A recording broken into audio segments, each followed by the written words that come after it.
Olá, bom dia, boa segunda, que esse dia seja radiante na sua vida. Se você está comigo de manhã, de tarde ou de noite, o importante é você estar lendo a palavra de Deus comigo, acompanhando aí, né, ouvindo apenas. Ai, como é bom ter você aí, saber que você está aí do outro lado. Como é bom ver os seus comentários, né, ali no nosso canal. Tá bom? Então vamos que vamos. Eu estou aí convidando bastante gente para o nosso canal, porque eu preciso de 120 pessoas para mandar o livro, né? E esse livro eu vou enviar no dia 10, se Deus quiser, já com as 120 pessoas cadastradas aí no nosso canal. E é bom, se você é novo aqui no nosso canal, ó, lá no comecinho, desde janeiro, a gente está lendo a Bíblia. Então, volta lá, começa de janeiro. Não volta lá e começa de janeiro. Ouve o de hoje e um de janeiro. Ouve o de amanhã e um de janeiro. E assim você vai fazendo a leitura de toda a Bíblia conosco também. Nós vamos entrar no primeiro livro poético, que é Jó, e uma pequena curiosidade sobre os livros poéticos, né? Não se diz Jó capítulo 1. Já virou costume, então a gente acaba falando, ninguém morre por causa disso, nem deixa de ir pro céu. Mas a realidade é porque, por ser poema, a gente diz Jó, só isso, entendeu? Então, provavelmente eu vou errar aqui inúmeras vezes, mas o correto é dizer Jó 1, não capítulo, tá? Porque poemas são poemas, né? Vamos então ler hoje o primeiro, o segundo e o terceiro poema de Jó. Lembrando que Jó é meu pai. Vamos descobrir como? Vamos lá. A virtude e riqueza de Jó. Havia um homem na terra de Uz, cujo nome era Jó. Homem íntegro e reto, temente a Deus e que se desviava do mal. Nasceram-lhe 7 filhos e 3 filhas. Possuía 7.000 ovelhas, 3.000 camelos, 500 juntas de bois e 500 jumentas. Era também muito numeroso o pessoal ao seu serviço, de maneira que este homem era o maior de todos os do Oriente. Seus filhos iam às casas uns dos outros e faziam banquetes, cada um por sua vez, e mandavam convidar as suas 3 irmãs a comerem e beberem com eles. Decorrido o turno de dias de seus banquetes, chamava Jó a seus filhos e os santificava. Levantava-se de madrugada e oferecia holocausto, segundo o número de todos eles, pois dizia: talvez tenham pecado os meus filhos e blasfemado contra Deus em seu coração. Assim o fazia Jó continuamente.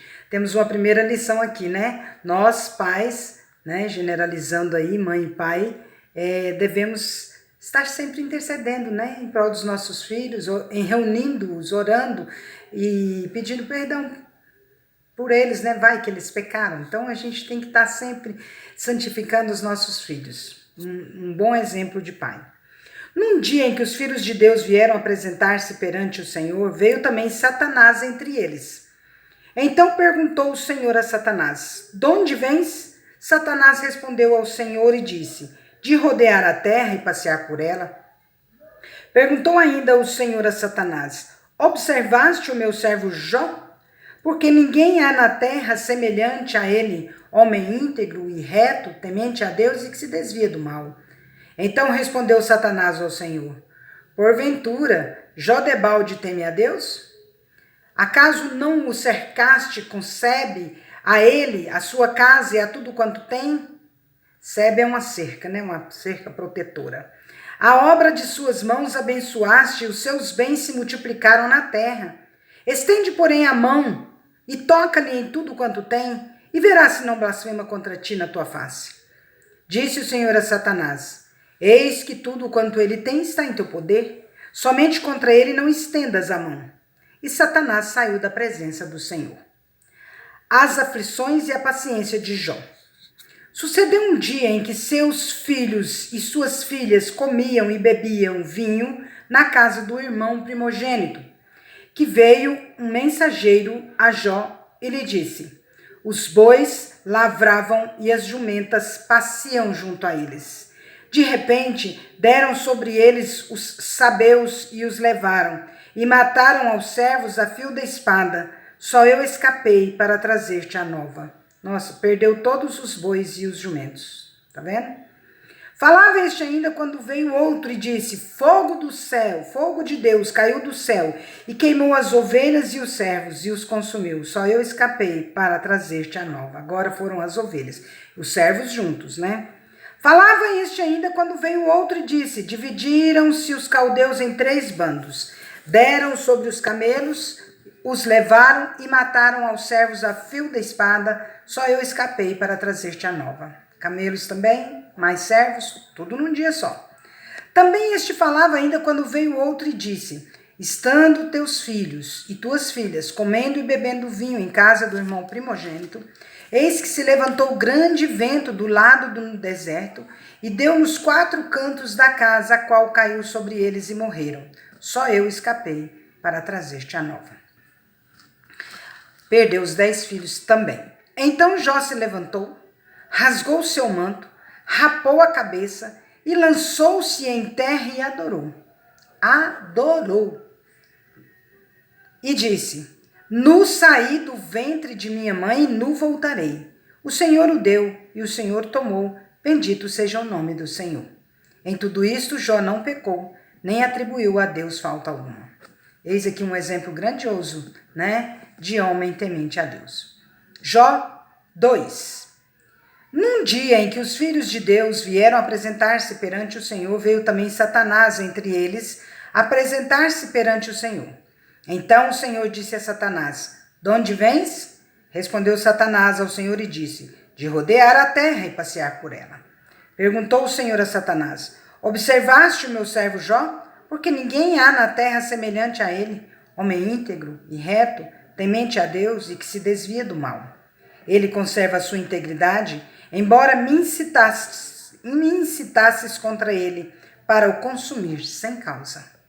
Então Satanás respondeu ao Senhor: pele por pele, e tudo quanto o homem tem dará pela sua vida.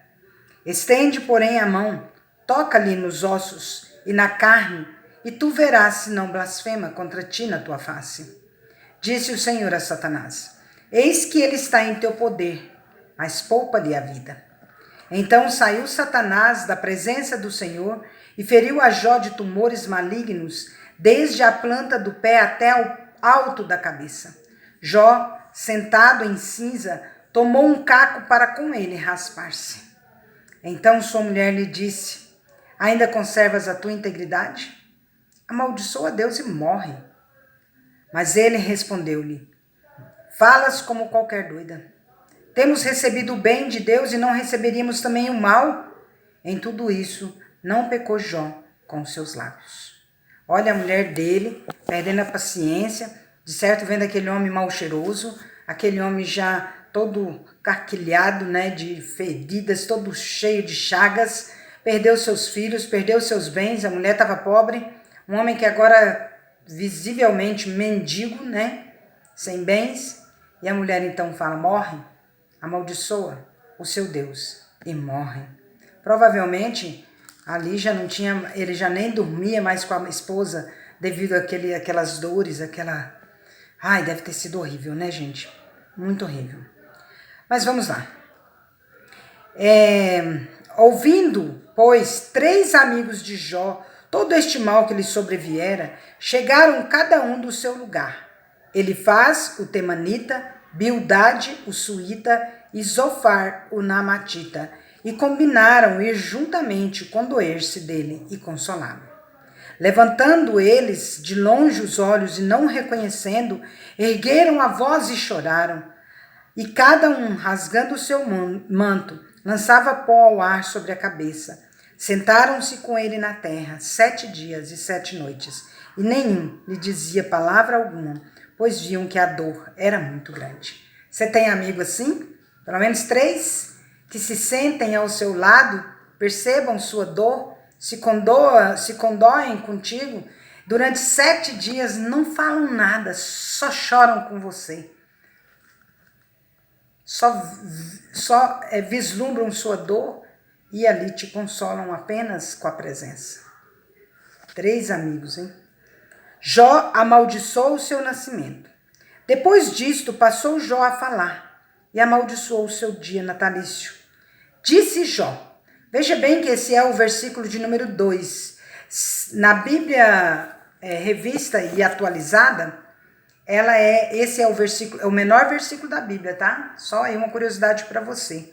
Jó 3:2. Disse Jó: pereça o dia em que nasci e a noite em que se disse, foi concebido um homem. Converta-se aquele dia em trevas, e Deus lá de cima não tenha cuidado dele, nem resplandeça sobre ele a luz. Reclamem-no as trevas e a sombra da morte, habitem sobre ele nuvens, espante-o tudo que pode enegrecer o dia. Aquela noite que dela se apoderem densas trevas, não se regozije ela entre os dias do ano, não entre na conta dos meses, seja estéril aquela noite, e dela sejam banidos os sons de júbilo. Amaldiçoem-na aqueles que sabem amaldiçoar o dia e sabem excitar o monstro marinho. Escureçam-se as estrelas do crepúsculo matutino dessa noite, e que ela espere a luz, e a luz não venha. Que não veja as pálpebras dos olhos da alva, pois não fechou as portas do ventre da minha mãe, nem escondeu dos meus olhos o sofrimento. Ele estava muito sofrido, ele estava muito sentido, estava muito dolorido. E ele preferia não ter nascido. Por que não morri eu na madre? Por que não expirei ao sair dela? Por que houve regaço que me acolhesse? E por que peitos para que eu mamasse? Porque já agora repousaria tranquilo, dormiria, e então haveria para mim descanso. Com os reis e conselheiros da terra, que para si edificaram mausoléus, ou com os príncipes que tinham ouro e encheram de prata suas casas, ou como aborto oculto, eu não existiria, como crianças que nunca viram a luz. Ali os maus cessam de perturbar e ali repousam os cansados. Ali os presos juntamente repousam e não ouvem a voz do feitor. Ali está tanto o pequeno como o grande e o servo livre do seu senhor. Porque se concede luz ao miserável e vida aos amargurados de ânimo que esperam a morte, ela não vem. Eles cavam em procura dela mais do que os tesouros ocultos. Eles se regozijariam por um túmulo e se exultariam se achassem a sepultura. Porque se concede luz ao homem cujo caminho é oculto e a quem Deus cercou de todos os lados? Porque em vez do meu pão me vêm gemidos e os meus lamentos se derramam como água? Aquilo que temo me sobrevém e o que receio me acontece. Não tenho descanso, nem sossego, nem repouso, e já me vem grande perturbação. Gente, ele suportou a perda dos filhos, ele suportou a perda dos bens, mas no momento aqui em que ele não maldisse Deus, mas ele questionou por que ele tinha nascido. Tanta era a dor que ele estava sentindo, ele estava com chagas por todo o corpo. Então a gente não tem como mensurar, né, a dor de alguém nesse momento, não tem como. Só quem passa sabe. E nesse momento, coube a ele, depois de 7 dias em silêncio ao lado dos seus amigos, coube a ele se lamentar, se questionar, ou questionar aquele que o criou, Deus, né? Por quê? Por que eu nasci? Quantas vezes nós passamos por uma situação dessa, né? Mas é lendo o livro de Jó que depois a gente vai entender por que ele passou por tudo isso e o que sucedeu. Então, nós não perca, vamos continuar a nossa leitura. Amanhã a gente continua, tá bom? Por hoje deu, que Deus abençoe seu dia, que ele seja maravilhoso. Você que ganhou o livro, Jane, a Neuza e a Clésia, por favor, manda uma fotinha com o livro, que Deus abençoe vocês. Vamos que vamos? Vamos?